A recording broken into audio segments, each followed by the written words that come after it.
It's finally here, an episode we've been counting down for.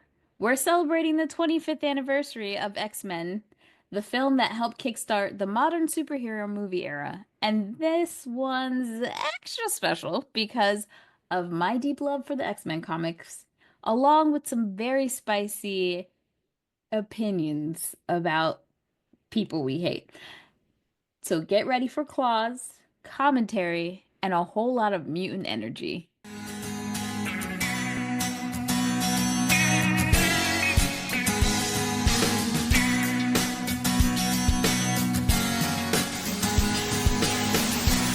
Welcome to the No More Late Fees podcast. I'm Jackie.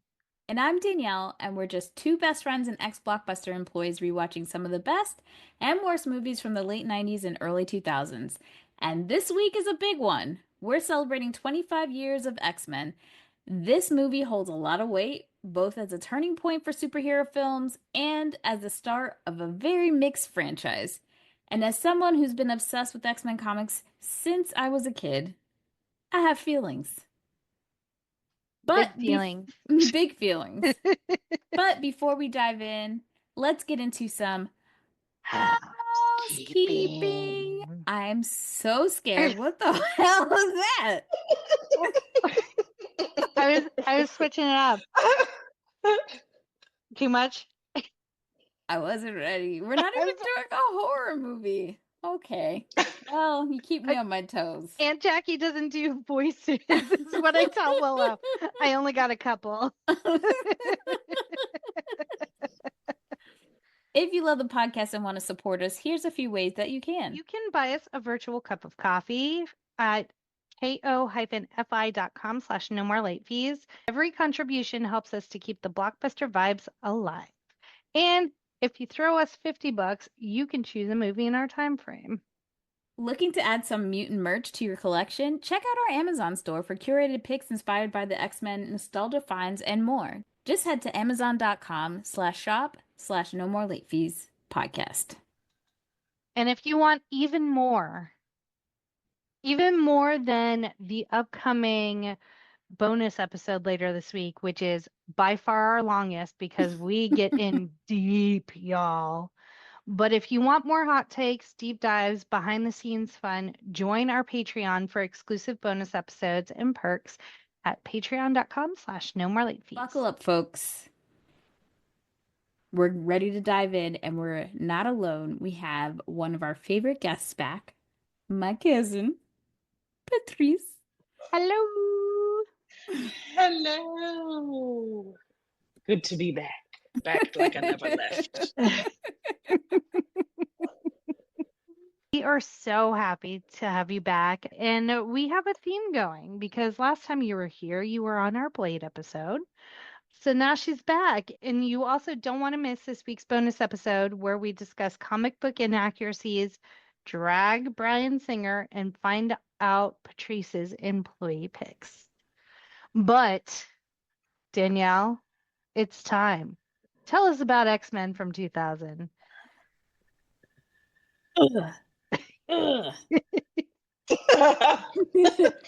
Just had to stretch real quick. X-Men 2000 introduces us to the world where mutants are feared and misunderstood. As tensions rise between humans and those with extraordinary powers, Professor Charles Xavier and his team of X-Men face off against Magneto's Brotherhood to stop a plan that could change humanity forever. The movie stars Hugh Jackman, Patrick Stewart, Ian McKellen, Halle Berry, Famke Janssen, James Marsden, and Anna Paquin. The movie was directed by Bryan Singer. It was written by David Hayter. Hate. And the story was by Tom DeSanto and Bryan Singer. You can currently watch the movie on Disney+. But before we start, let's get into our ratings rewind. So you know the drill. Before we get into the movie, we'll reveal the rating our Y2K versions of ourselves would give.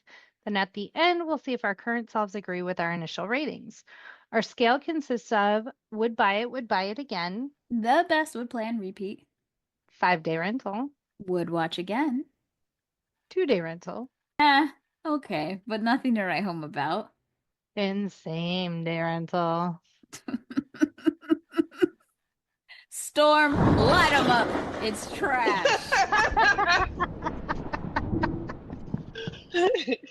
Well, Patrice, what was your Y2K rating of X-Men? Basura, trash. Trash. Sorry. I love that you rental. say it with your whole chest. And in multiple languages. Oh, yeah. I love a bilingual queen.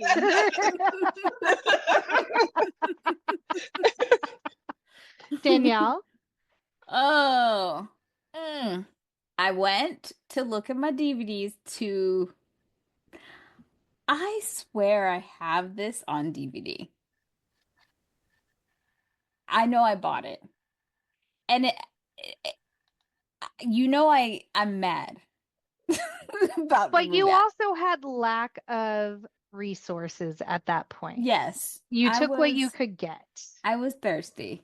Yes. So I did own it. I just don't know. Like, I went to go look for it, and I just didn't take enough time. It's probably there. However, I do need to change my rating from whatever it takes.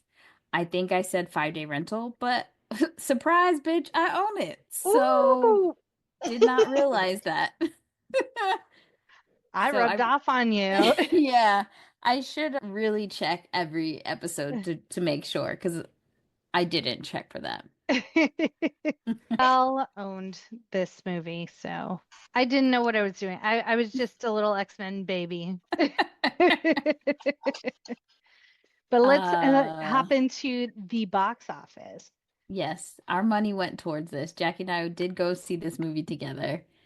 The budget had $75 million, so a pretty good budget. And this movie made $296 million. And this is why we have 80 plus fucking horrible X-Men movies. Fair. So Lil Roger Ebert of the Chicago Sun-Times said, he started out liking this movie while waiting for something really interesting to happen. When nothing did, I still didn't dislike it. I assume the X-Men will further develop their personalities if there is a sequel, and maybe find time to get involved in a story. No doubt, fans of the comics will understand subtle allusions and find points of behavior they should linger in the lobby after each screening to answer questions. He also gave it a thumbs down on Ebert and Roper. So, yeah. And then Peter Travers from the Rolling Stone noted, since it's Wolverine's movie, any X-Men or women who don't hinge directly on his story get short shrift. As Storm, Halle Berry can do neat tricks with weather, but her role is gone with the wind. Clock it. And it sucks that Stewart and McKellen, two superb actors, are underused. At least they spoke. Yeah. Truth. I heard no lies. Before we get into cast and crew, let's hear a message from our pod pals. And now, a message from Splat Stanley. That's me. Hi, I'm Splat Stanley. I'm here at my brand new set for Splat Attack. I'm excited to be joining the crew this upcoming season. Ha! Oh, simmer down. What was I saying? New season? Yeah, new season. We have a new season coming up. We're going to have cast reunions, episode reviews, character studies, celebrity interviews, new bonus minisodes, and more. Oh, jeez, more. I don't know how they're going to manage all of that. They'll be talking about game shows, Nicktoons, Pete and Pete, Are You Afraid of the Dark, Clarissa Explains It All, Stickly, and more. You may even see more of me throughout the season. Ha! Can I get a P.O. box or something? The other stick had one. So cast and crew, let's start with Granddaddy Sir Patrick Stewart. He was the first actor to be cast as a mutant and in fact had been the fan favorite for the role of Professor X since the 90s, especially after X-Men in 1992. Was that the cartoon? Right. Mm-hmm. Yeah. Okay. And I think they were trying to do this movie back in like 95. So, yeah.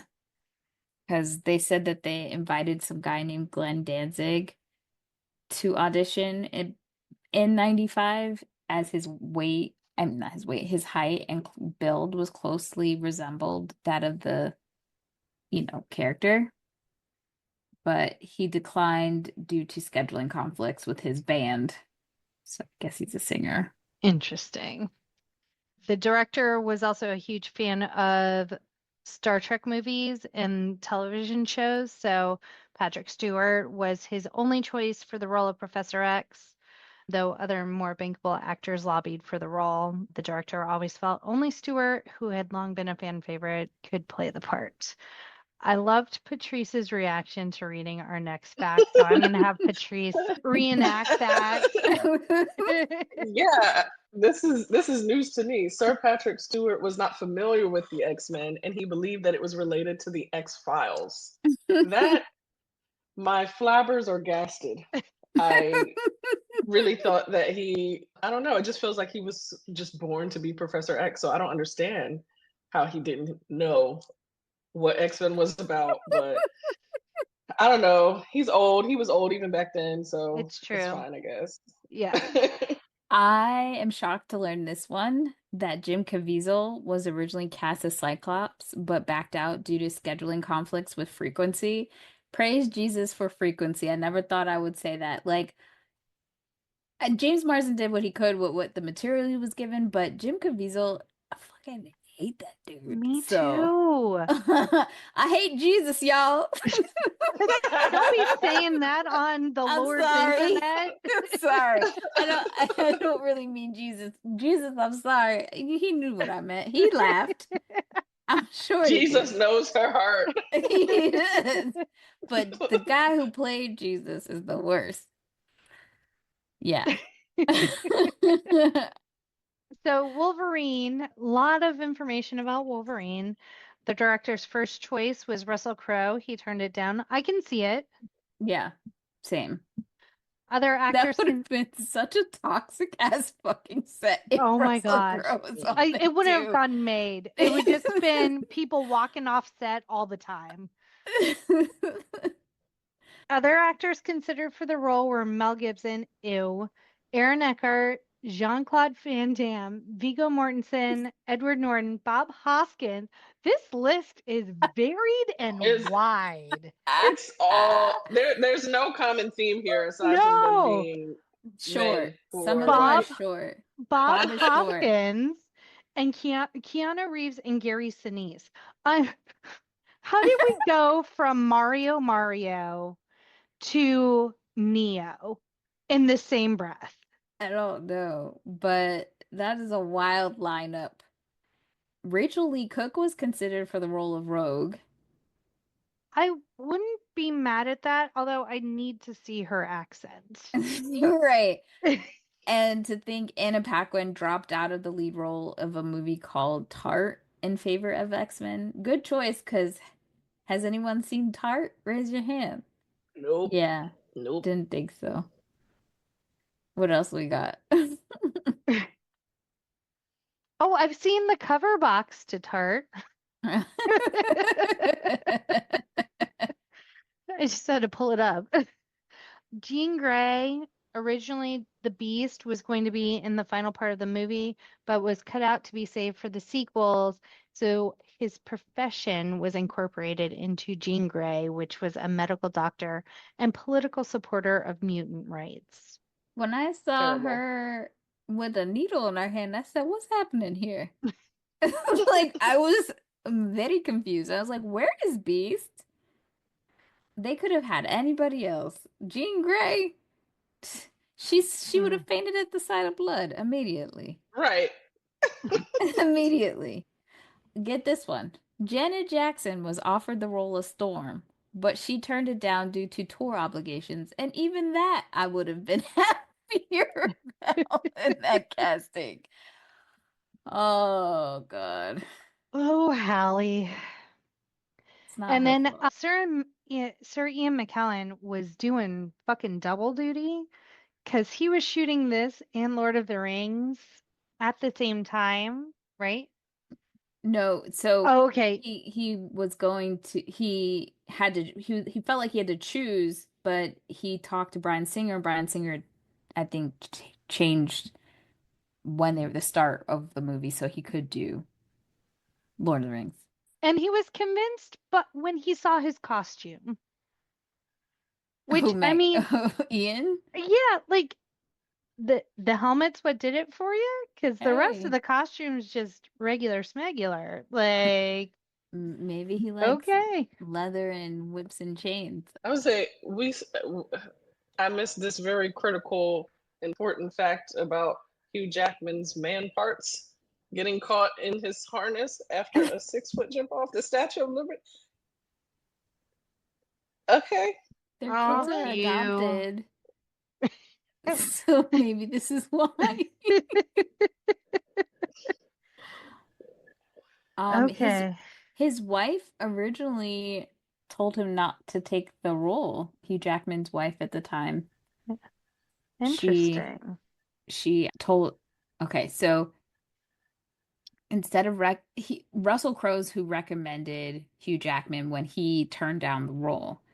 And Jackman was like an unknown actor at the time, and his wife told him not to do it after reading the 3 pages he was given. Deborah, I peep game, Deborah. It was the best role for him to take, but she looked at that script and said, I don't think so. Trash. And Viggo Mortensen, speaking of Lord of the Rings, Singer brought him in to view the storyboards, but Mortensen's son was vocal about the character's imposing appearance, and he was also apprehensive of signing on for multiple films, but yet did three Lord of the Ring movie instead. Hmm. He made the best choice. Yeah, I was gonna say, I mean, if we have to compare franchises here, Yeah. movie wise. But Doug Gray Scott was supposed to be, he was originally cast, but he was forced to back out due to his scheduling conflicts with Mission Impossible 2. And he also sustained injuries on a motorbike accident. So Scott also said that Tom Cruise made him drop out of the role as well. So then Interesting. Jackman was cast 3 weeks into filming based on his successful audition. Wow. Yeah. Apparently, he So also didn't know what a Wolverine was. It says here he thought he thought it was some type of wolf and studied wolves until he was informed that a Wolverine is not a wolf. So that's interesting.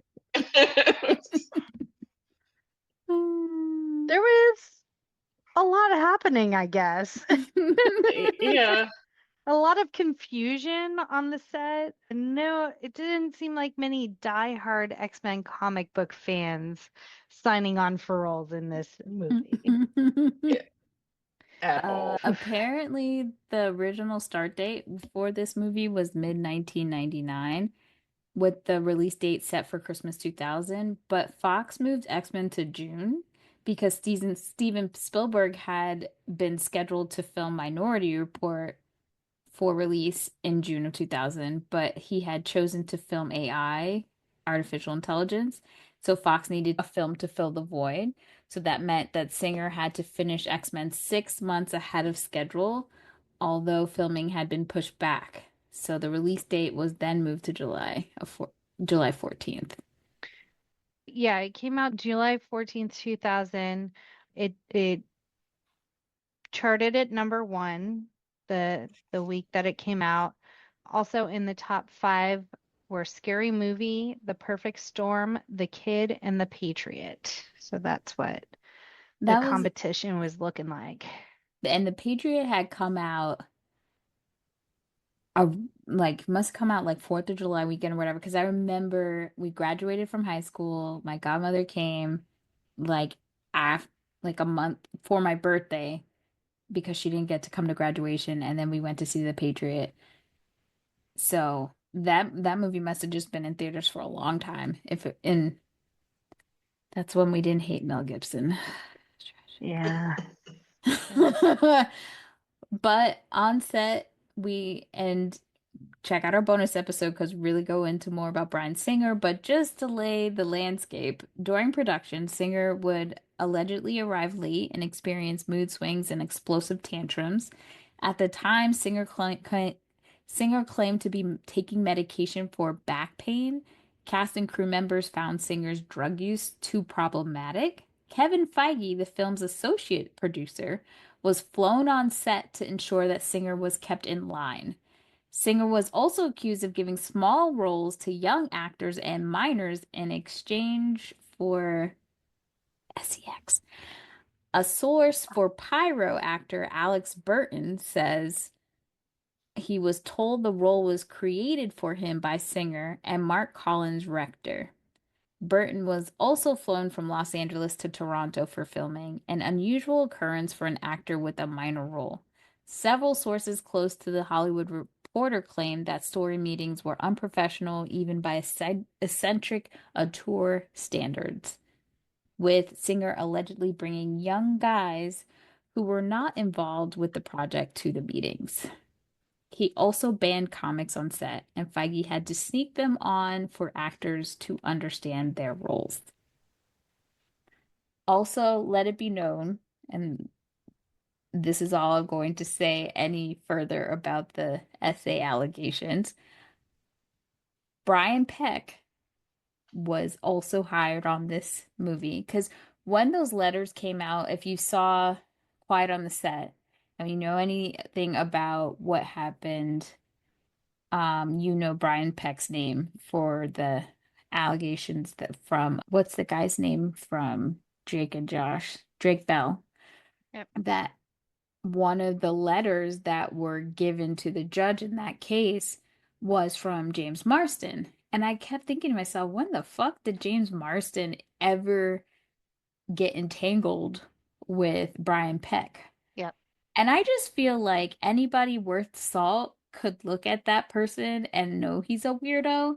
But I'm also wondering, like, the air around Hollywood, how there's so many of these weirdos that is maybe just so normalized that can't you're just used to it. I don't know. So I'm guessing this is where James Marsden got to know Brian Peck. He's actually in the scene at the beach when Senator What's His Face is coming out of the water and you see the Stan Lee cameo. Brian Peck is right there. Gross. Ugh, I hate Yeah. it. Get away from my beloved Stanley. Right.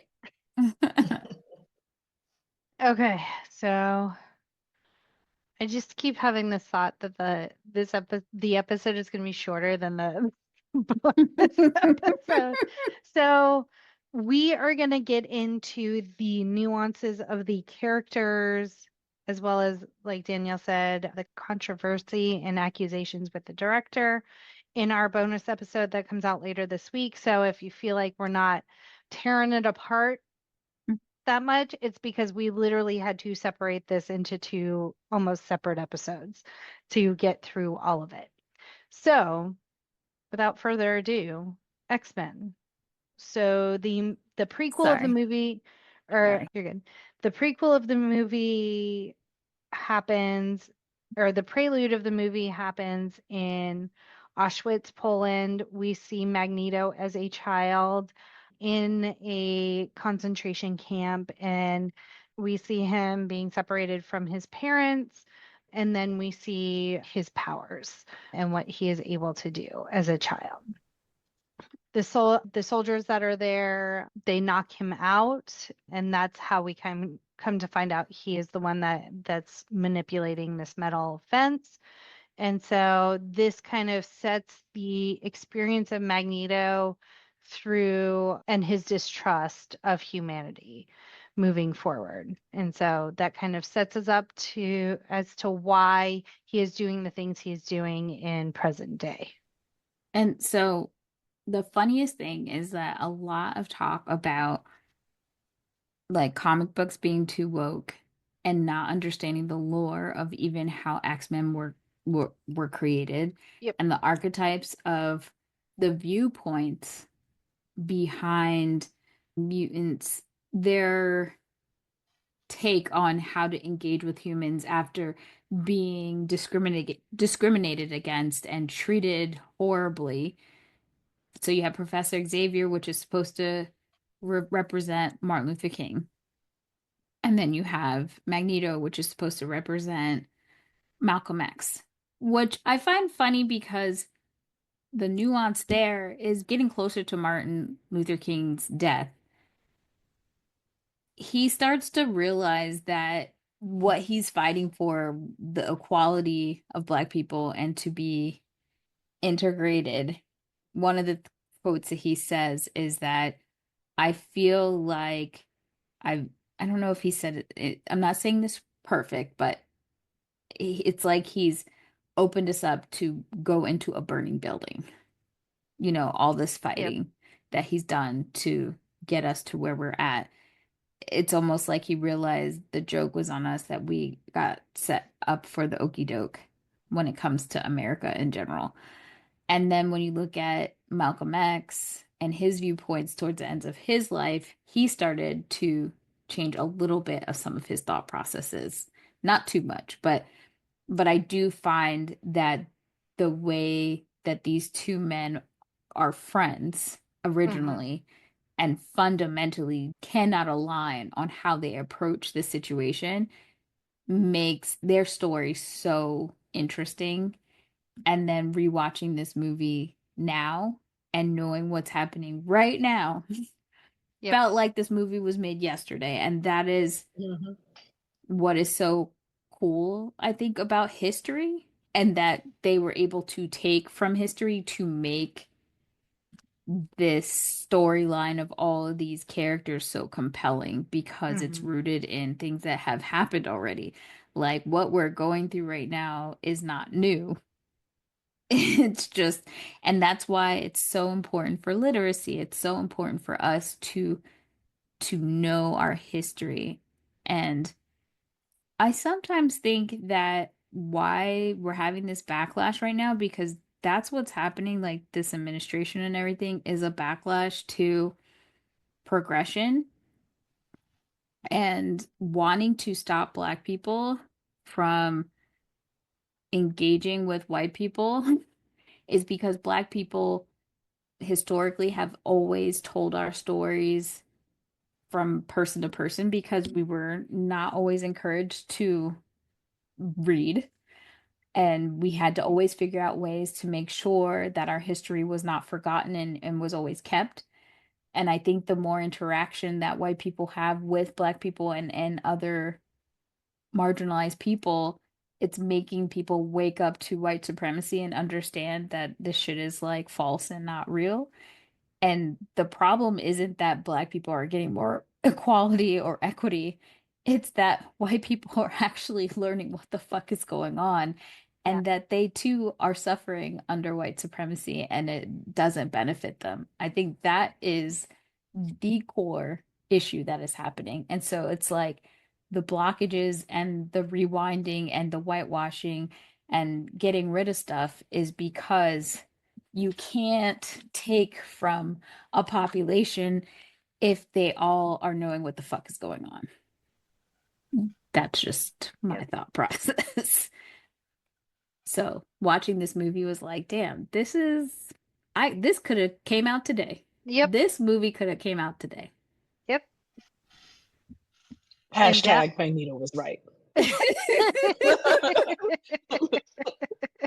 And I'm going to keep saying it. Magneto was right. Yeah. Meanwhile, down in Mississippi. Where is Rogue really from? Because that accent, Jesus Christ.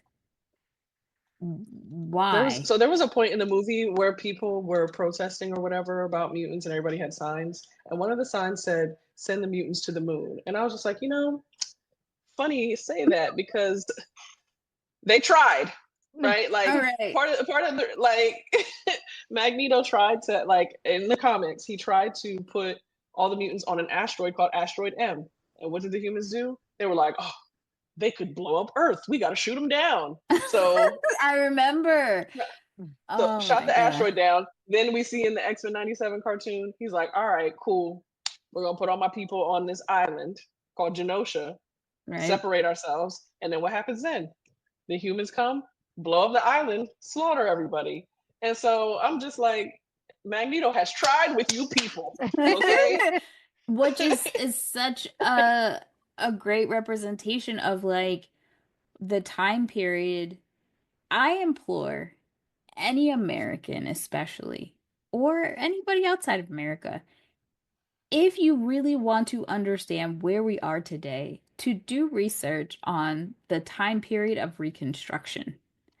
So much is talked about when is taught to us as children in this education system about slavery, and then it skips to Jim Crow, but they don't talk about the Reconstruction time period because the lie is that Black people should be able to pull themselves by their bootstraps and stop bitching.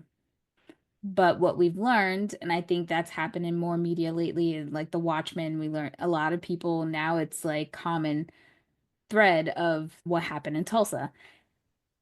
We were flourishing. We had our own cities, we had doctors, we were making money, we were rich in certain places. And what was happening? The white town next door, living rent free in their brains, they had to tear that shit down. They had to go burn that shit down. They had to kill people. Lake Lanier, like when you look up all these cities and towns that Black people were flourishing and doing well. So the history of like the conversation now is that, we're lazy, we're not doing all these things, but when we were by ourselves, you wanted us to leave you alone. You wanted us to, you hate us so much. You want us to be over here. And when we did, you came in, you killed and burned us and buried our cities, flooded our cities, and then said, we're lazy and we're lesser than.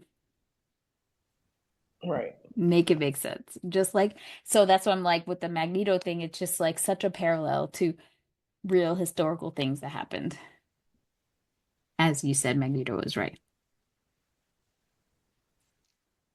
So we And meet. as a kid, I feel like I really did kind of see him as a villain just because, I was a kid in my kid brain. Yeah. But, as an adult now, I'm just like Professor X be pissing me off sometimes, for real. Like the scene when they're like in the, like, just so many times, like he could have definitely, and maybe this is why I don't deserve to have any kind of superpowers because I would be morally gray. But the scene where like Jean Grey is talking and like Senator Kelly keeps getting up and interrupting her and talking about, oh, we don't want our kids going to school with these mutants. I'm like, Professor X, you could literally make him shut up and sit down right now. Mm-hmm. You could make all these people in the room sign a bill and pass it right now. Yeah. Yeah. Like, why are you trying so hard to convince them? Like, they're not going to be hurt by you doing this, actually. You know what I'm saying? Like, by you, I could get it if you were doing something terrible, like making some person sign away their life savings to you. Okay, like that's a crime, whatever, got it. But in this instance, none of these people are going to be hurt or impacted negatively by you forcing them to write a law that makes you guys as mutants move further along in life. You know what I mean? Like, they're Yeah. just gonna not remember that they did it or something, and then everybody just moves on. So I'm just like, what? I Like, just think the idea that again, like it's just so hard to like separate the two things from blackness. That again, this is why I think I gravitate so much to this movie and comic books and everything because when you think about the part where Senator Kelly asks Storm if she hates humans, and she said sometimes there just gets to a point where you're tired, Yeah. like I think from Professor Xavier's standpoint, he's trying to say, Hope, there's more things that we have in common than there's things that we hate each other for, right? yes, we are one species of human beings or, living on this planet, but it just gets to a point where people are living so much in fear and treating you poorly. Why you, the minority, have to turn the other cheek every time makes no fucking sense. Like, how many times before you're angry or you're allowed to show your rage or say, you know what? It's actually better if you just go over there and stay away from me. Like, I don't want I don't want to have to prove why I deserve to be here. I don't want to make you comfortable because I'm a badass bitch with powers and you're not. Like, I don't know what to tell you. And Professor X, to an extent, I feel has some kind of he's like a like he's like how a person would be if they were like white passing, but they were black. He's human passing, right? Like Yeah. he doesn't look like Mystique or look like Beast or have the Right. privilege. He has the privilege to just, I was gonna say walk around, but roll around, and people don't know that he's a Oh, mutant versus just look at me in my wheelchair, this Yeah. elderly bald it's white right. man. Yeah, it's easy for him to be like, well, we can make them love us. Yeah. Meanwhile, like Right. these other people, they can't even exist, and walk around and go to the freaking store or go to school because they look different. Yeah. Obviously, Magneto, the fact that he was literally a Holocaust survivor, he's experienced discrimination and genocide once, and he's like, never again. So Yeah. I get him. And And Yeah. Professor X be getting on my nerves. Yeah. like it's not none of these themes are subtle. They are very Right. blatant in your face. And for anyone to be like, comic books have gone woke, it's like, no, they were written from the lens of the oppressed. Like, that's why Right. these stories were written. And now you're mad about it? Like, what? Yeah. It's wild business. And Ugh. one thought that hit me was like, could you imagine that you're a mutant and you're black and you could still run up on a white mutant that's racist? Like, what? Yeah. That's crazy. So you're still like having to endure the most ridiculous shit. Ugh. Ugh. So you said we're in Mississippi. This is when Yes, we're meeting Rogue now, correct. after we've seen what happened to Magneto. Question. Who dons her as Rogue? Because her name is Marie. I think she must gave herself that name. I'm not really sure. Right. Just checking, because She's Rogue. She's on yeah, the run. Yeah. because she Um, introduces herself to Logan as Rogue. So I'm like, it's not something Right. that like he calls you as a cute nickname down the line because right. you went rogue or whatever. Like, just wondering.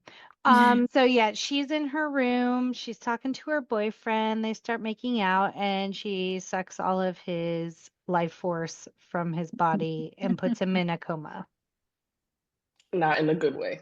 So what I No. don't understand is just like, did it just Happen? happen? Like Is it it like hormones? Like just just switched? one day? I mean, a lot of mutants, some of their stuff doesn't happen till they actually are going through what you call it, Puberty? puberty, some of them. Yeah. Hmm. So I was just like, oh, Because it's like you've never touched another human before. yeah, Because it's not isolated to like just her lips. It's right. like if she touches them in any capacity. Yeah, I was kind of confused. Yeah. And I her think this is mom, probably maybe supposed to be her first kiss. And so yeah, that heightened emotional whatever may have been what spawned it. I yeah. like that answer. And her mom is just like, so just staring at her. And I'm just like, do you not see this boy grasping for air? Yeah. Oh, Like, yeah. and the dad's like, call fucking 911. What are you doing? They already kind of were losing as parents by having two teens in a locked room upstairs Yeah. alone. I mean, because I was just like, what's happening here? Right. downstairs reading magazines with your feet propped up, and two hormonal teens are just upstairs in a room alone. So Rogue puts his ass in the hospital, and now she's on the run. She's in Alberta, Canada, with her green hood and shit. I don't know what that situation is. I'm like, where's her outfits, you know? Mississippi to Canada. That is That is long A trek. yeah. for Maybe it a was teen with no money.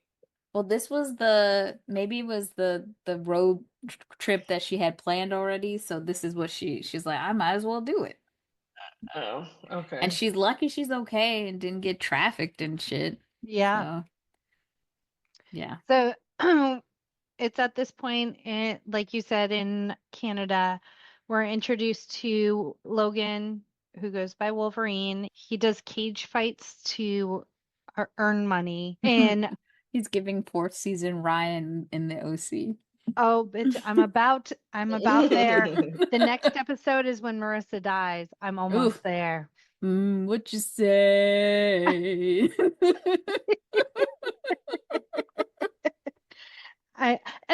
Sadly, I'm very excited because like It's time to go.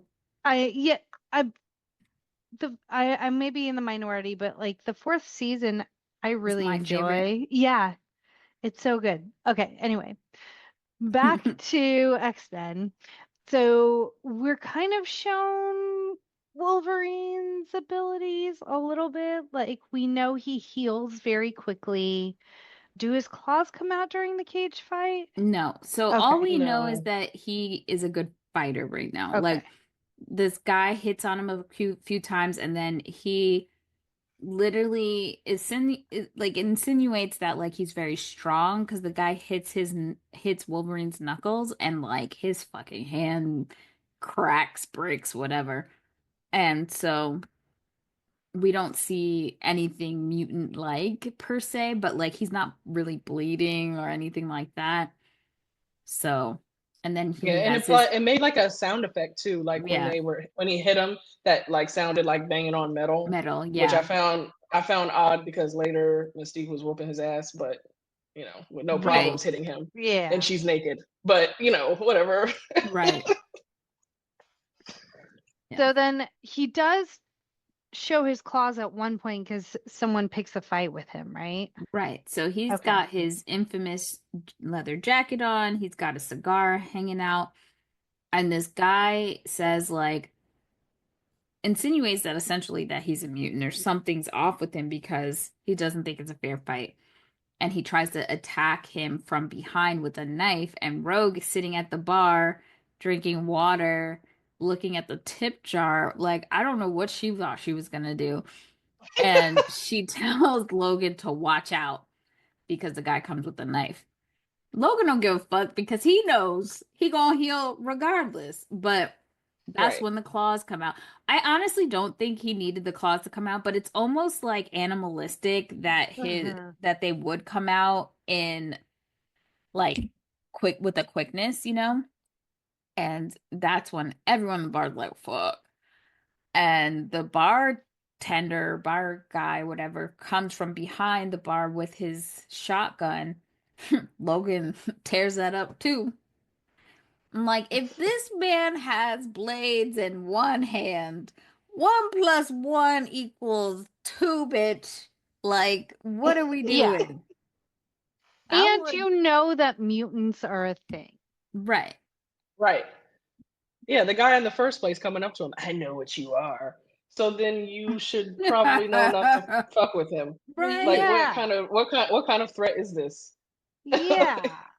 The humans are, but you know Dumb. what? It's very giving red hat all the way. Yeah. Like not thinking, so not surprised.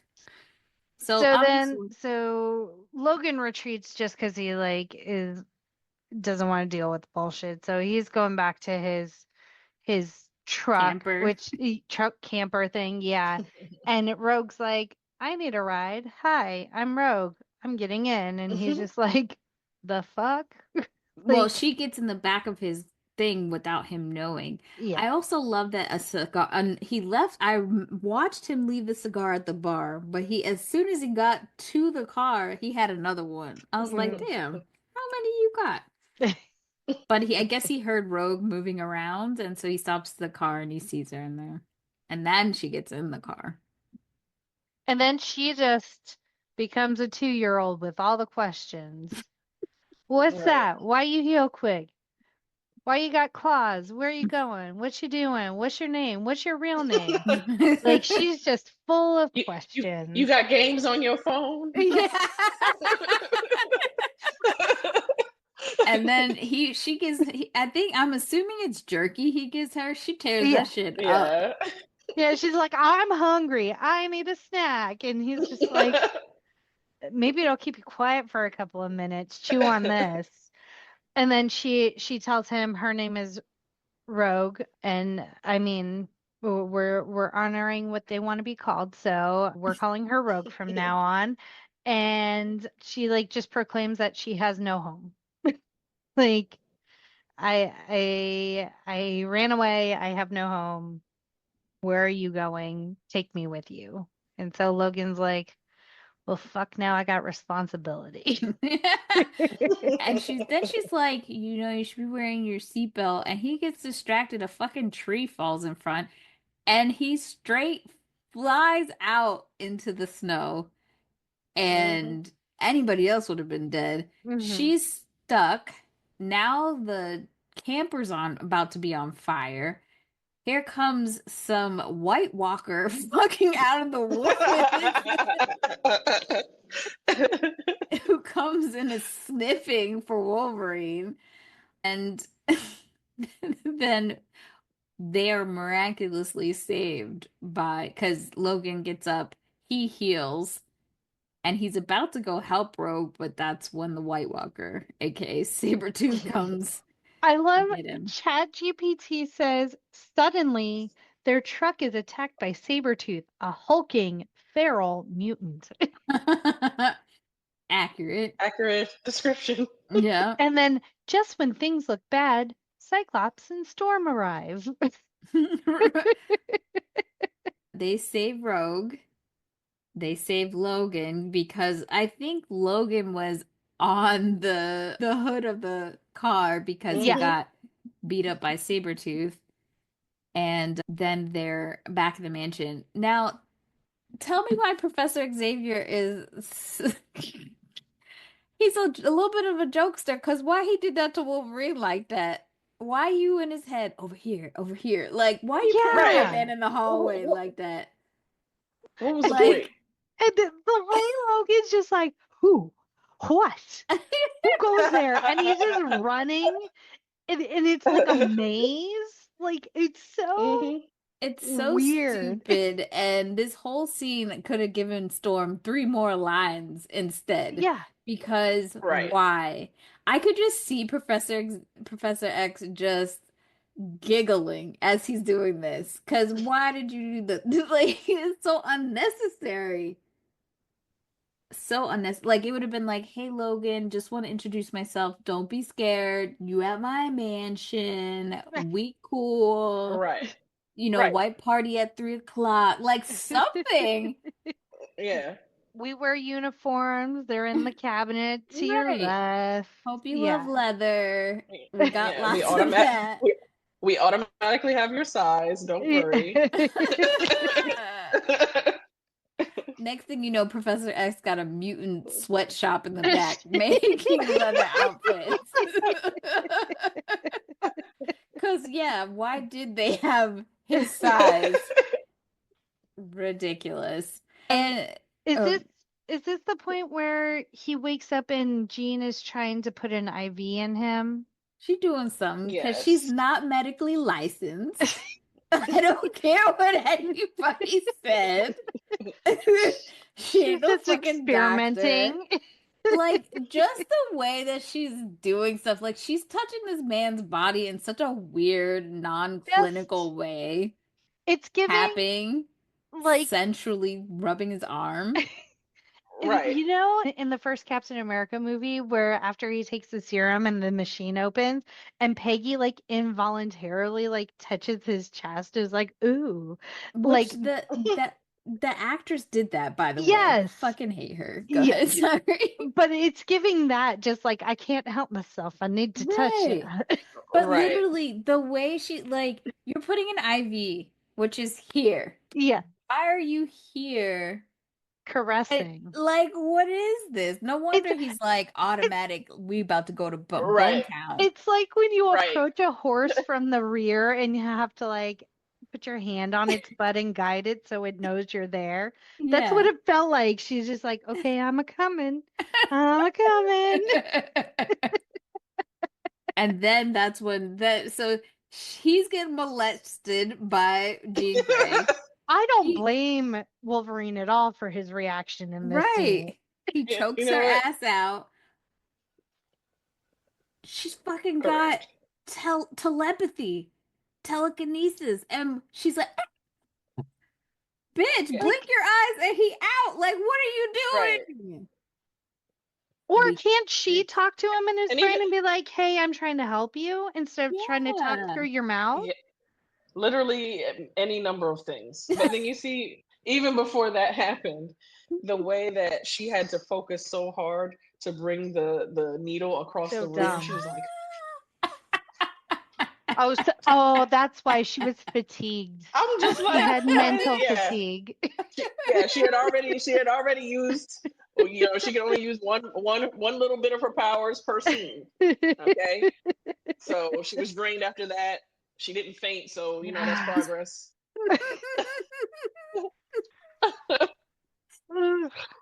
Sorry. Oh, Oh, yeah, just yeah. crazy. So Wolverine finds himself now in Professor Xavier's office. Now you see all the kids. So now we see supposedly Jubilee, because you see the Hmm. yellow jacket. You Hmm. see Bobby Iceman, who is a Kitty Pryde. teenager, which is crazy because Bobby's one of the original X-Men. Like, give me a fucking break, Bryan Singer. And like you said, Kitty Pryde, which then we find out Elliot Page ends up playing that character later. So Hmm. it's not making Mhm. sense, but okay. And another character, Pyro, that we see later recast. So yeah. Yeah. Now Oh, he and another super fun fact, Hmm. the mansion used at the Xavier School is the same mansion as in Billy Madison. Yeah, I think we talked Hmm. about that, but is it also the mansion from The Mummy 2? I feel like a lot of movies were filmed there because I remember us talking about it in multiple It episodes. says it's also the Luther Mansion in Smallville and Queen Mansion in Arrow. Oh, okay. Oh wow. Yeah, that mansion So gets around. it does. So now Professor Xavier introduces himself to Logan. And Logan's like, I'm not about the shit. But when Professor Xavier kind of just like gives a hint that he knows what he's been through, what Wolverine's been through a little bit, that kind of helps him. He also asks about like what happened to Rogue, if she's okay. We meet Scott. And so this scene cracks me up so much. It's probably like the only part of the movie that I really laughed at when he's like, so wait, let me get this straight. You're Cyclops, Storm. What do they call you? Wheels? I mean, That made me laugh too. I cracked up too. which also made me think about like I feel like that was a funny way, but I don't know if it was like an ableist comment, but it Hmm. was funny because everyone has like a moniker or whatever. But then it got me thinking about the commentary that's happening about Jasmine Crockett calling what's his face Hot Wheels. Greg Abbott. Yeah. I just want to say she made it popular, but people have been calling him Hot Wheels for years. I know that's what everyone was Yeah. saying. Like she's just It's not saying what new. it's not new. Is it right? No. Like, but So because he's such an asshole, I get it. But I do love the scene. I do laugh. because he's valid points. Because how do you go from Storm, Cyclops to Professor Xavier? Like, why don't you have why don't you have a name? That's just your title and your name, sir. Right. And Jean Grey doesn't have one either, except when she's the Phoenix. Mm-hmm. Which, again, I will Aliens. say this. I said this on the bonus episode. That bitch doesn't naturally evolve into the Phoenix. Okay? Don't let these movies misguide you. Aliens gave her their power or their, I don't even know what did you call it before? Supreme cosmic energy. Cosmic energy. There we And go. she's just powerful enough to withstand it and merge with it or whatever. But she doesn't naturally evolve to this. Right. Just gotta say that. And I was mad she came back in the room, when they were naming everybody, and she just walked right past Wolverine like, this dude just choked you out. I would have came in and flung him across the room. Mm-hmm. Like, don't ever put your hands on me like that again. Yeah. And that's why he thinks he could be flirting with her. She kind of liked it. Yeah. And Scott is like, this my bitch. This is my bitch, Scotty.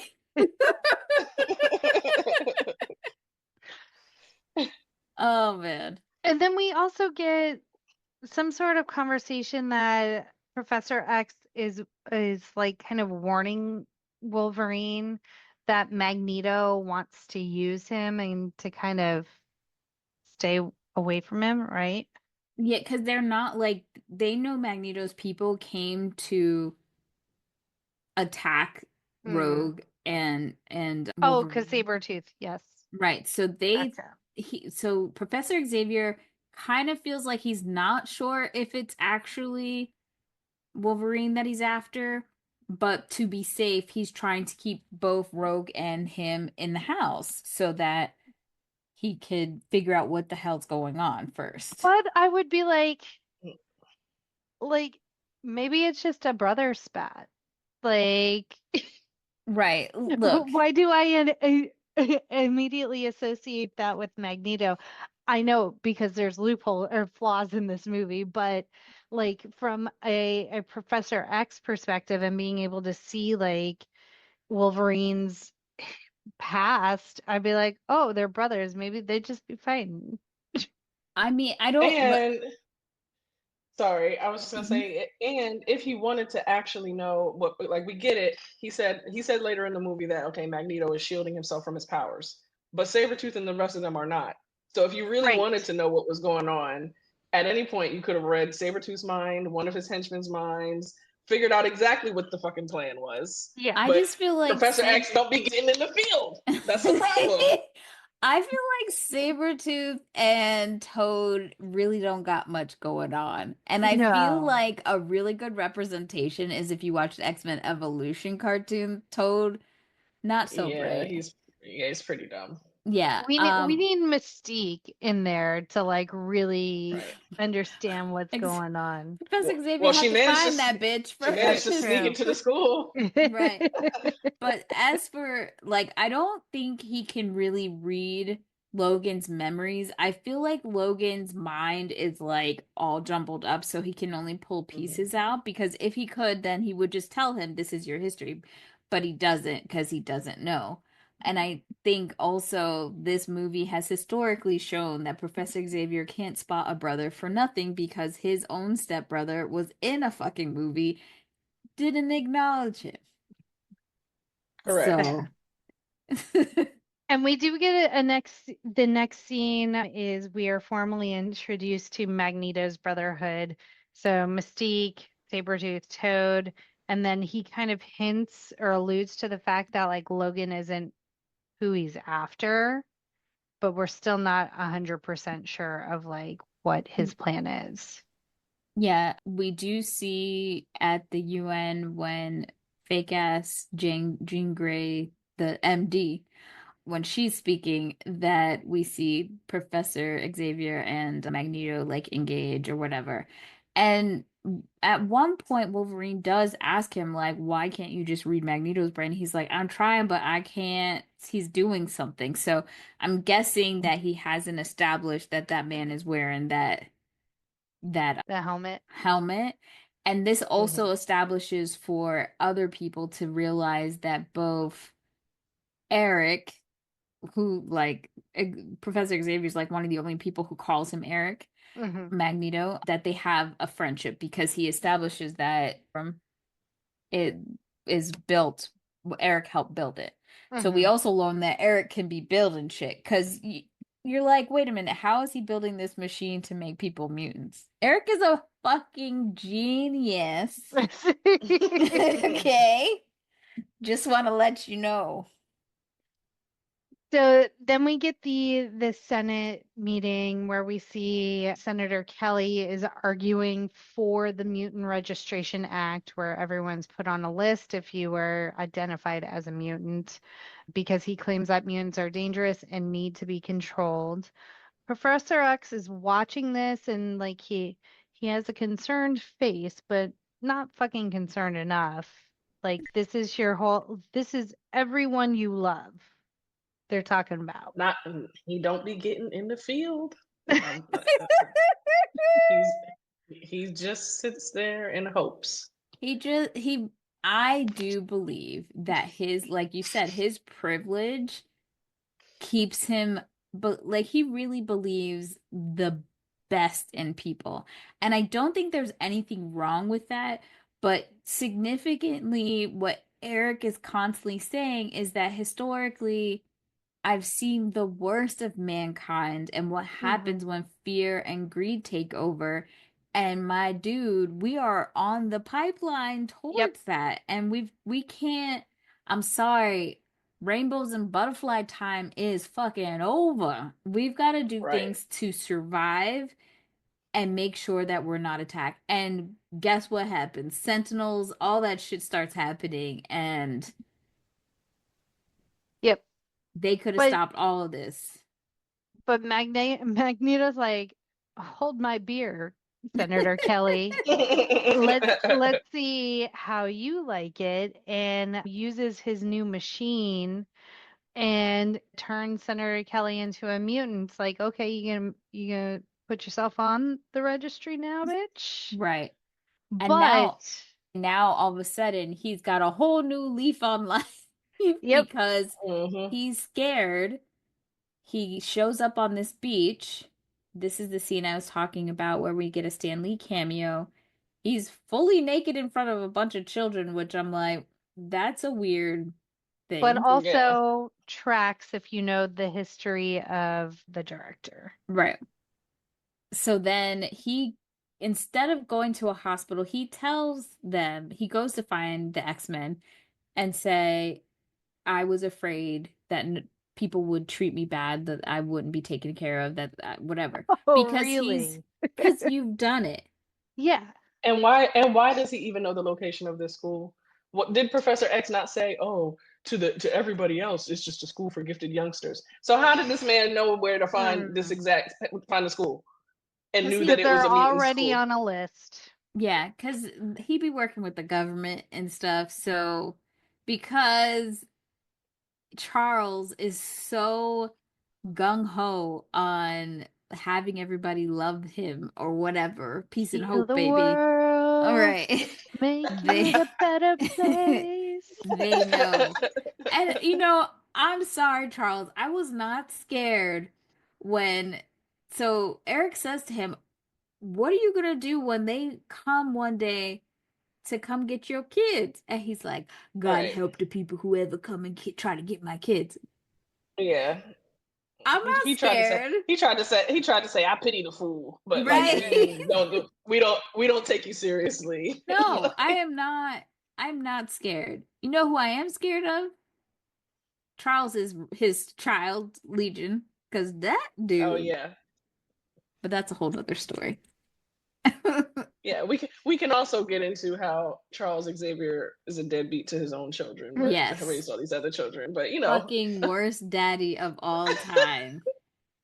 I mean, he's not the worst, but he gives Magneto a run for his fucking money. Yeah. Yeah. Anywho, so So now where are we? we're back at the school, and Logan's having a nightmare, and Rogue's trying to like wake him up, and he stabs her. Okay, This scene question. was uncomfortable. Yes, because was he screaming out? Like, if Logan was making that much noise, I feel like the adults would have like come to his room. She's wearing Right. like this very weird Like little nightgown. kid nightgown. Yeah, and she is whispering and she's like in the bed with him instead of just standing over Yes. him and saying, "Logan, you all right?" Like, because you know this man has claws. Come on. So she's like, "Look, look." I'm like, what the fuck is going on? This bitch wakes up in a sweat and claws out. I wonder if his claws are out in the morning, kind of like how a guy's Oh, penis like a is hard in boner? the morning. Yeah. Yeah. I could Anywho, see that.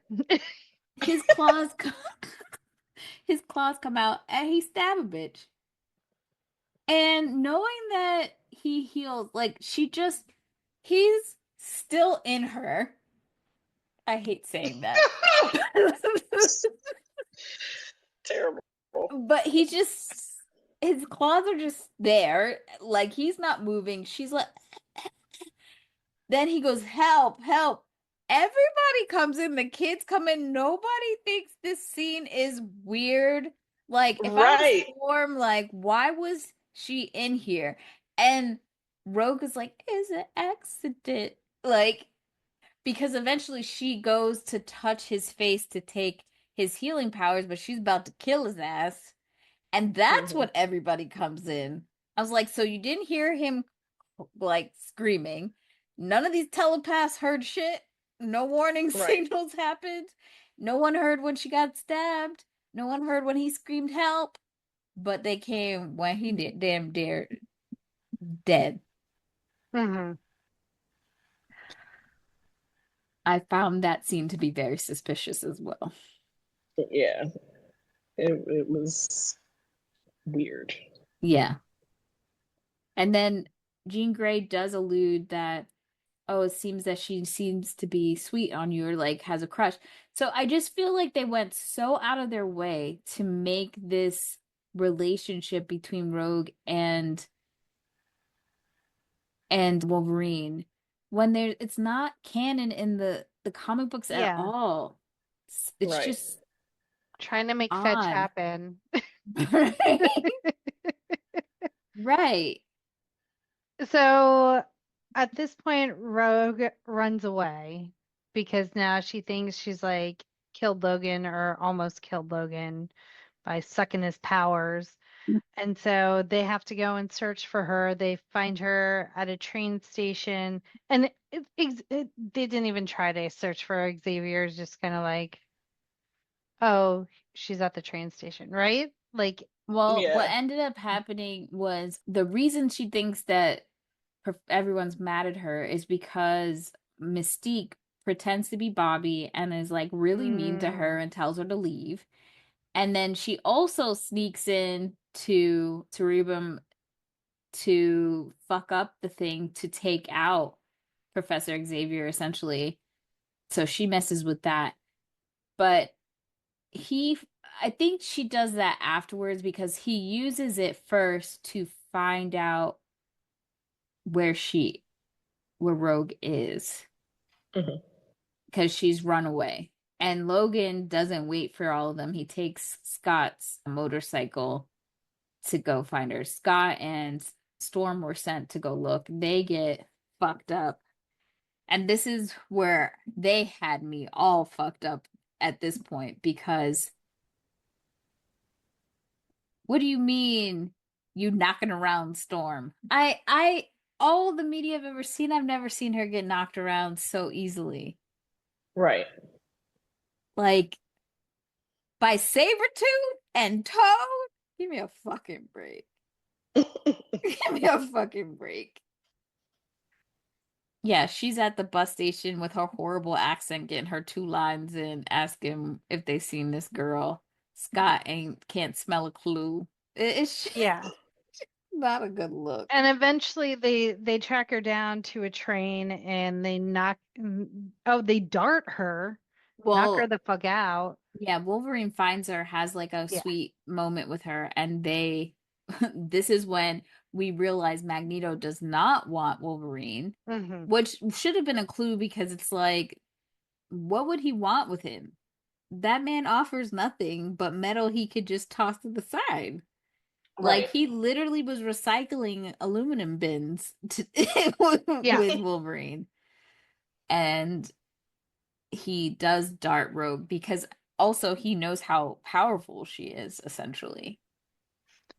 And Yeah. So it's it kind of And I Go don't ahead. get the science between between what her powers is really supposed to do for this machine though. Like he if because like Eric is not trying to die in this shit. Yeah. So he wants her to have his powers to power up the machine. He knows this machine will kill him. So he's like, I'm gonna let this little girl do it. Because Eric got ain't it. shit. Yeah. But Got it, it's got it, got also so crazy knowing the relationship that Rogue and Magneto have, the sexual relationship they have in the comic books for this situation to be happening. It blows my mind. She's like, Eric is like one of the only people she can have a relationship with physically. it. Bryan Singer. So meanwhile, the Senator Kelly arrives at the mansion, and Jean Grey, poking and prodding, is like, "Oh, his DNA is not holding together. Essentially, we're just gonna stand around and watch this man die." Of course, because she Yeah. ain't got no degree. If Beast was there, he would have said, "Oh, we've got to stabilize the DNA and extract the mutant, whatever." Like, Right. this dummy. They were like, Jean Grey, Grey's Anatomy, potato, It's fine. Zato. She's like, I don't know what to do. We just gonna watch it. Like, and He and just Storm, dissolves into water and right? just drips onto the floor, and then Rogue's or not Rogue, Storm. Storm's just kind of like, oh. This is what she has to do. You're telling me this badass bitch right here behind me, Uh-huh. had like 12 lines, got knocked around by 2 underlings, and then had to hold this racist ass white man's hand and watch him blob out like water Right. all over her, like he was skeeting his way to heaven. Get the fuck out of here. Not the skeet to heaven, Danielle.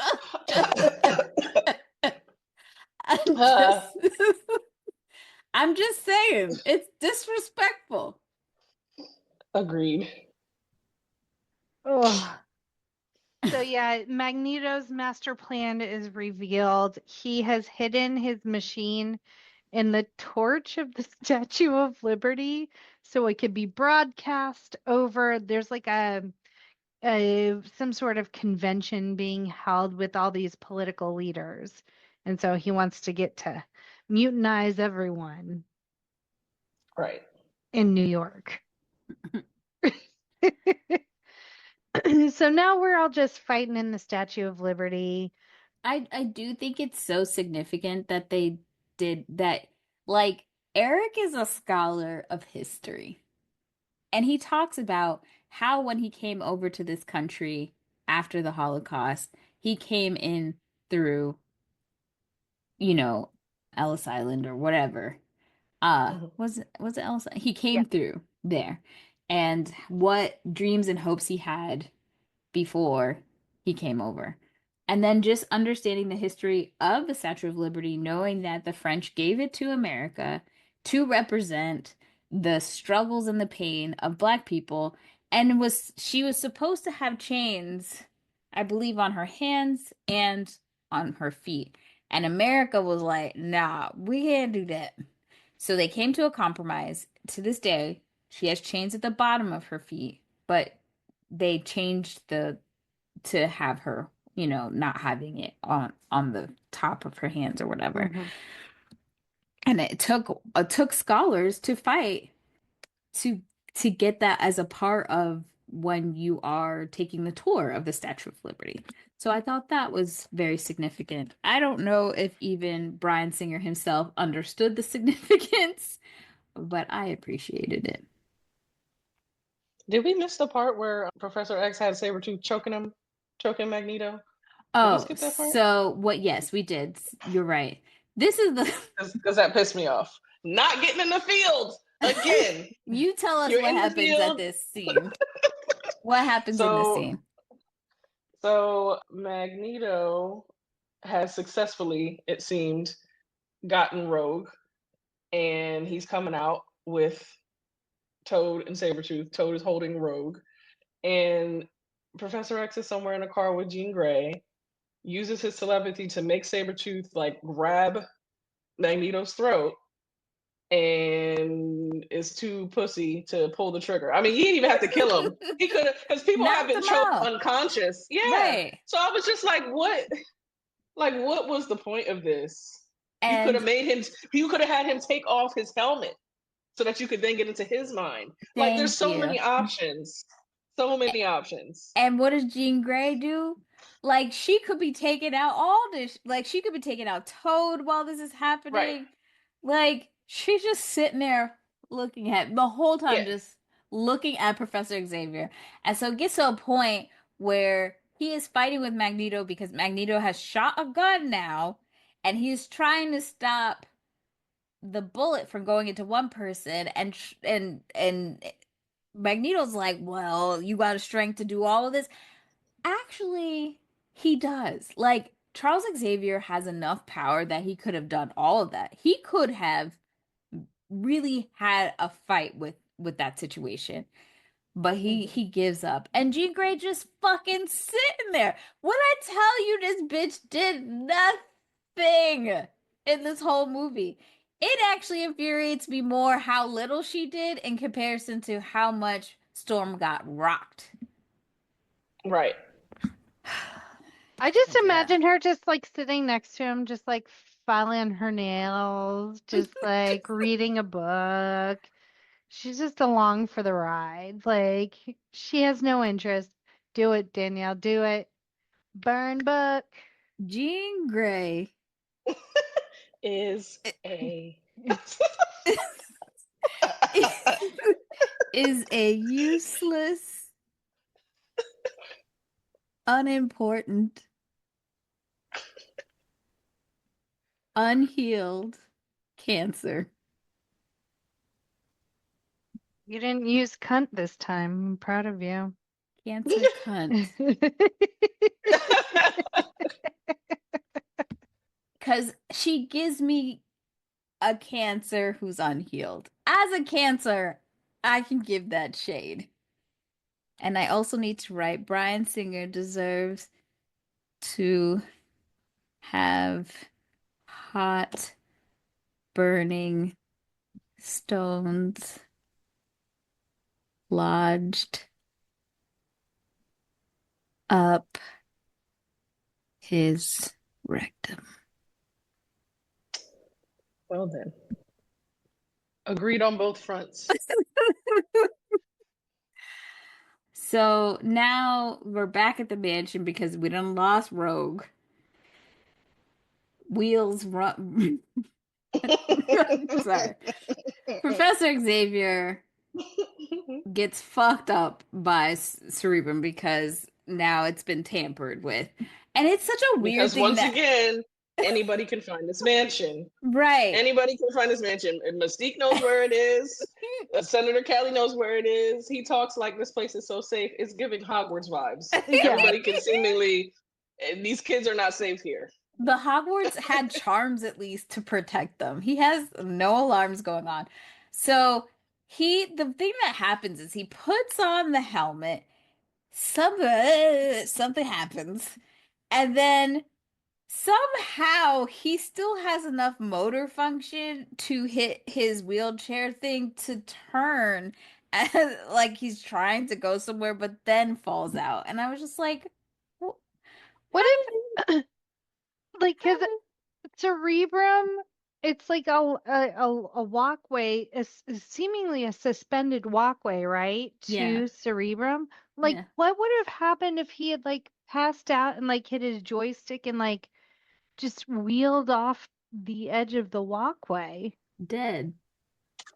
Tragic. It's a very risky game Yeah, with no walls or fences or anything. I don't understand it. And this also, like, without Beast being there, all of the shit in that place makes no sense. Because Beast is the one that helps, like, craft this stuff. I don't know if other people have, but like it always just makes more sense to me. And especially like in the prequels, we see a lot of that more, like Right. how caring he is for Professor Xavier, and like so that element is just missing. Anywho, so now this bitch in a coma. Then we got lack of MD over here in charge of Charles. Like, I'm fearful for his life. And she's too fucking chicken shit to, because, like, Wolverine's like, well, why can't you go in Yeah. Cerebro and figure out where the fuck shit is? She goes and starts figuring out what was wrong with it so she's able to fix it or whatever. So But, she's like, a mechanic and an MD. she's able to She's figure it every out. she she's everything except a good telepath, Right. or fighter apparently. So now she's like brave all of a sudden, and she goes into Cerebrum, and Scott's like, Jean, no, you're not strong enough. She puts it on, and she's like, oh, oh, I'm Your so eyebrows, tired. your eyebrows are doing the craziest things right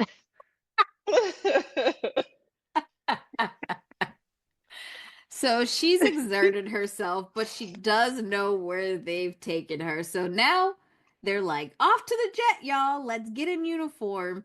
Which they haven't established. Like, the weird thing is that someone call Magneto calls them the X-Men, hmm but like if they were the X-Men at this point where like TV would see them like doing all this stuff, wouldn't Wolverine have known that they exist? Yeah. Well, I feel like Wolverine doesn't watch much TV. I guess so. He spends enough time in the bars. Yeah, I Right. guess so. But this is when they make like an outwardly notation that these are not the costumes that we see in the comic books. They're not comic book accurate. We don't see the ones that you see, and even in the cartoons, the yellow, whatever. And so many people bitched about that. I think it wasn't until one of the more recent films that they actually did the yellow. And Wolverine finally did his full yellow outfit in Wolverine and Deadpool hmm this last Mhm. summer. But I would have preferred it. But I feel like the 2000s was very leather. Like, we have to also remember that this came out right after we had The Matrix. Everybody was wearing leather. We had Blade with Mhm. leather. So Underworld, like everything was that. So I get it. But I Well, think a high yellow would have been and good. apparently the leather costumes were so stiff that for several takes nobody could go over a 2-foot wall in one scene. James Marsden quipped, "You couldn't feel less like a superhero in these costumes." So now we are at the Statue of Liberty. We have tracked Rogue down, and now it's just fighting, fighting, fighting. And then Mystique is like, is Mystique in there? She transformed Sorry. into a mini version of the Statue of Liberty. And I was just like, she can do that? Like, I don't know if you caught that scene where like it's a Statue of Liberty and she's like a mini version of it in the museum or wherever that they're at before they reach the top of Can she the do statue. inanimate objects as well? That's that's what I was saying because they showed her yellow eyes and she like looked around after they walked past her and I was like, she can do that? So Yeah, I don't know. yeah. I didn't even realize. I love that Wolverine can sniff her. Knows that Right. somebody is there. They do get attacked. Again, my girl freaking Storm gets knocked down a fucking Molly whopped. mollywopped. Mm. And it's like so disrespectful because Toad should know. Stop fucking with my girl. What, you thought she was gonna die? A little tumble down the elevator shaft? I don't think so, bruh. No. Well, you know what happens to toads when they get struck by lightning? The And same as everything else. before that too, Jesus, such a terrible line. But before that, Toad comes through and, you know, kicks the shit out of Storm and also Jean Grey. And then when he jumps at her and Jean Grey just holds him in the air for And like just ever. looks at him. And I'm just like, girl, do something. Slam him on the ground, slam him against the wall. Yeah. Like, what? You just gonna hold him there in the air? Like, she's so useless. She's not this bad in the comics or in the cartoons. Like this was epically ridiculous at this point. Yeah. It was almost like a child just finding out they're mutants and they just got trained. Like Yeah, like, it's Right. look what I can do. right. Yeah. So bad. And then the Wolverines fight against himself essentially, which is really Mystique. Again, what are you doing, Scott? Scott is not like the problem is that they made all of his powers just depending on his powers. Scott is a strategic leader. He knows how to fucking fight as well. And The way all he does is just put his finger on his temple and is just scan like that's all he's doing. I'm like, this is not Scott Summers. This is well, and horrible. the way he just stands there with his eyes closed after his glasses get removed, and then like, is it Jean who has to be the one be like, okay, Scott, now, like, Right. we can't be doing anything else right now, Scott. Like, Might as well call him motherfucking Thomas J. Where's his glasses? He needs his glasses. can't see without his glasses. Because, like, why is that the only thing that you can do against him is take his fucking glasses? Yeah. It's wild. I was physically unwell watching this movie. I will say Cyclops got some redemption with me from the X-Men 97 cartoon. He was way cooler. The reboot, they really fleshed his character out a lot more and really showed his prowess as a leader and him doing cool stuff in the newer reboot cartoon. And I was like, you know what? Hell yeah, Scott. They needed to. And they gave him redemption. They also played down what a bitch ass he was about his cheating and the whole Madeline thing with Jean Grey. Like, yeah, that shit is fucked. And Cable deserves to hate his daddy every day. If you want to talk about bad fathers, yeah, right there. But yeah, they definitely redeemed him and showed him more fleshed out. They did everybody justice. That Storm scene when she got her powers back, but was not believing in herself so that they really weren't there, and she had to go through that ordeal to remember who the fuck she was. I fucking cried. It was so good. I think after this, I will rewatch that episode. It was so good. If you have not watched X-Men 97, what are you doing with your life? That's all I got to say. So good. Better than this shit. It's a palate cleanser. Well, let's bring it home. So Sabretooth gets thrown off the Statue of Liberty. Everyone's fighting. Magneto immobilizes everyone, makes Rogue do the power thing. Which also explains her white hair Question mark? Jesus Christ. She's seen death, Danielle. Mm, But wouldn't Wolverine and the makeout boy have the same thing? right. So Wolverine finally breaks free by essentially like cutting himself to tear himself away from the metal and climbs to the top and is able to destroy the device. And he makes the choice to touch Rogue, so he transfers his healing powers to her. I don't remember where Magneto goes. Oh, Cyclops eventually shoots him Oh, thank you. because Oh, that's the yeah, scene is open your eyes. yeah, because he was like stopping Wolverine from destroying the machine, and then Scott, after 99 hours, was like, I think I have a shot. I'm gonna take it. Like, Magneto has been standing still there this whole time. Like, I get you couldn't shoot the machine. Yeah, I get you couldn't shoot the machine because you were afraid you might hit her, but Magneto was right there. So just so you know, the Rogue's white streaks in her hair are a result of her mutant power and her ability to absorb memories, abilities, and life force of anyone she touches. The white streaks are a physical manifestation of her powers as a result of her absorbing the powers and memories of the first person she ever touched, which was the villainous Miss Marvel, aka Carol Danvers. In the comics, Rogue's power caused her to permanently absorb a portion of Miss Marvel's powers, including her superhuman strength, durability, and flight abilities. The white streaks in Rogue's hair are part of her appearance ever since, and they have become a defining feature of her appearance. Interesting. Well, in the aftermath, we see Magneto is now imprisoned in a plastic cell, but he and Xavier are still buddies. We play chess together.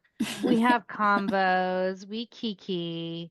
You just have to be imprisoned in like this cell, and like everything is acrylic or plastic with a retractable bridge, so you can't go anywhere.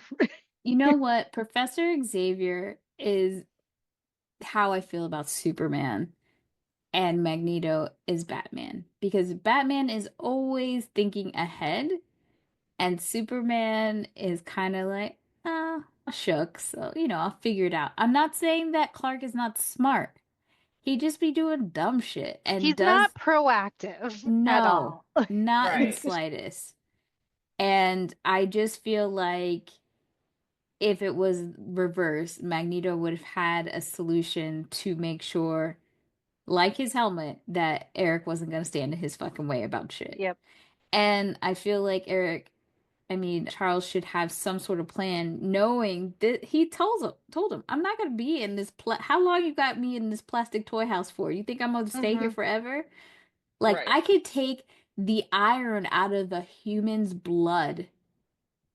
There is metal in everything. I can take it out of the atmosphere. Like, stop playing with your boy, okay? And that's literally what happens in the next movie. Right. That's how he escapes. And then our final scene is Professor X gives Logan some clues about his past. So Logan goes to search on a quest to find his Wide origins. open spaces. The vaguest of clues, as far as I'm concerned. Like, you're supposed to be the world's best telepath. Why were you not able to give him more than that? Yeah. And then Rogue's like, this school seems safe. I'm gonna stay here. And that is X-Men. I would like compensation for my distress for the last 25 fucking years. Yep. PTSD. Tonight, me and my girl, we gonna sleep and say affirmations together because she was done wrong. And let us hope that she gets the redemption that she deserves. Yes. Well, Oh, and all right. additional fun facts. Hugh Jackman took ice cold showers every morning of filming in order to help get in character. This tradition started when jumping into the shower at 5 a.m. before realizing there was no hot water. Shocked awake, but not wanting to wake his sleeping wife, he gritted his teeth and bore it before realizing that this mindset, wanting to scream and lash out at something, but having to hold it in, was the mentality that Wolverine is in consistently or constantly. He then made cold showers his Wolverine preparation routine for each movie featuring the character. This motherfucker, Bryan Singer, turned down this movie 3 times, believing that comic books were unintelligent literature. Who was offering this to him 3 times? However, Exactly. after reading the X-Men comics, he just skimmed it, and watching X-Men 92, he found the story themes of prejudice and discrimination compelling and finally agreed to do the live action movie. I want to go back, like, if there's it's gonna be times for me to get back in a time machine, I'm going back to slavery. I'm going back to this situation right here and murking this motherfucker. And like I said, all of these movies, well, I didn't say it on here, but on our bonus episode, I talked about how most of these movies had some basis in one of the comic books. X-Men is the other, okay, this is the only main X-Men movie other than X-Men First Class that was not based on a specific comic book story. But like it bears no resemblance to anything really. So, but X2 was based off God Loves, Man Kills by Chris Claremont and Brett Anderson. Then you have X-Men: The Last Stand, The Dark Phoenix Saga, and Gifted. Then you have X-Men: Days of Future Past, which is based on Days of Future Past. X-Men Apocalypse is on the fall of the mutants. And X-Men Dark Phoenix is on the Dark Phoenix saga. So, like, everything is based on something. Logan was the old man Logan. I don't know what Like happened. Jackie said, this one was just vibes. But Like, just like- let's see what happens. Returning back to Mystique, we talk about her in the bonus episode, but this hurts my soul. So I'm going to do this in 2 parts. So Rebecca Romaine's makeup consisted of 110 custom designed prostheses, which covered 60% of her body and took 9 hours to apply. She could not drink wine, use skin creams, nor fly the day before filming because it could have caused her body chemistry to change slightly, causing the prosthetics to fall off. In conjunction with this, she said in order to keep her look a secret, she had to sit in an isolated, windowless room when not required for shooting. I had almost no contact with the rest of the cast. It was like I was making a different movie from everyone else. It was hell. What in the actual fuck? It's just for her to be what crazy. I'm sure was criminally underpaid. I'm Yes. sure. There were 3 types of Wolverine claws: plastic, rubber, and steel. More than 700 individual claw blades were used by Hugh Jackman and his 4 stunt doubles. You see any you want to say, Patrice? Yeah, neither Sir Patrick Stewart nor Sir Ian McKellen knew how to play chess during filming. A chess master came in to teach them. I thought that was interesting. I feel like British men of their stature are like born knowing how to play chess. Same. Like, Yeah. like it just feels like that would be something that they would know how to do. I don't know. Oakley Glasses, who manufactured the custom spec Cyclops, played by James Marsden, wears in the movie, gave Marsden a lifetime supply of sunglasses. As they should. Bitch kept losing them. Bryan Singer had one of his stuntmen, Scott Leva, dress in a Spider-Man suit and confront James Marsden, Famke Janssen, and Halle Berry on set one day as a joke. Leva had actually dressed up in an identical Spider-Man costume once before for Marvel comic books in 1985 for the cover of the Amazing Spider-Man comic book. It's supposedly an outtake where Spider-Man realizes that he's in the wrong movie. Ah. So you can see this Easter egg on the DVD, the first edition. What else do we got? After the movie was completed, the wheelchair that Professor Xavier used was sold in an auction to Sir Patrick Stewart's attorney and then rented back by the production company for X2 X-Men United. Most of the eye effects were achieved by the actors and actresses wearing special contact lenses. The cast hated this shit. It was uncomfortable and dangerous to wear. Rebecca Romaine said she could only wear her Mystique lenses for an hour at a time and had only 10% vision. This gets worse and worse for her. Tyler Mane said that he kept his saber-tooth lenses in for too long and ended up temporarily blinded for a day. And Halle Berry wore her opaque White Storm lenses only once, found them unbearable, and insisted she have CGI for her eyes, as they all should have. Yeah. Right. The hell? I will note that the CGI for being 25 years old wasn't terrible. No. True. And to celebrate her last day on set, Rebecca Romaine brought in a bottle of tequila, which she gave to her fellow cast and crew during a break in filming. Unfortunately, that day she happened to be filming the Wolverine and Mystique fight scene, and she threw up blue-colored vomit from the chemicals in her makeup all over Hugh Jackman. I feel like that's symbolic of experiencing this. Yes. Well, before we get into ratings, please be sure to check us out at No More Late Fees on Instagram, Facebook, TikTok, Twitter, YouTube, and Threads. If you have any opinions, hot takes, you disagree, whatever, or leave comments on Spotify if you listen there. Patrice, why don't you tell everybody where they can find you and interact with your commentary on your favorite movies, TV, dating, life, whatever. So you guys can find me mainly on Instagram and Threads at Empress Akila, EMPRESS _ AKILAH. I'm on Facebook also as Patrice Akila, and you can follow me in my goofiness and engage. All right, let's get into present day ratings. Patrice, now 25 years later, what is your rating of X-Men from 2000? It's the same. Same day. Same day rental. Trash. Masora. Jackie? 10 out of 10 would not recommend. I'm going same. I don't know.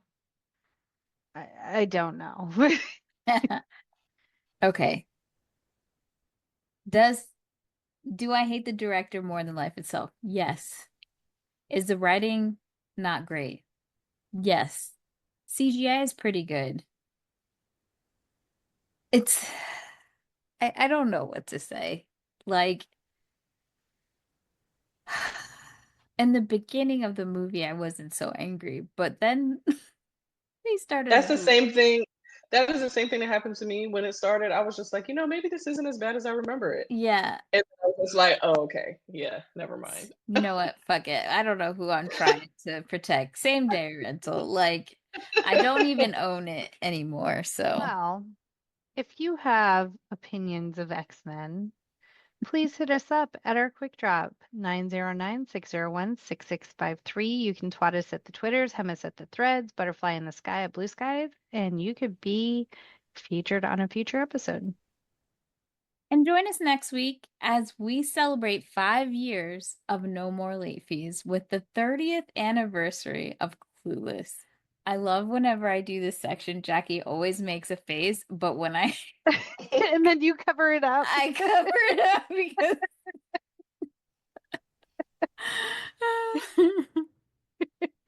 Well, Patrice, it was a ride, and we are so happy you were on this train with us. Choo-choo. Anytime. I still feel like I could do 4 more episodes I'm sure on you just could. how angry I am about this movie. And I think X2 is the only other movie we have after this because The Last Stand came out outside of our time period. Oh I'm yeah, not do I mad. get to come back Of for course. X2? Yes. Because that one makes me even angrier. That one makes my ass itch hard. And with that, be kind and rewind.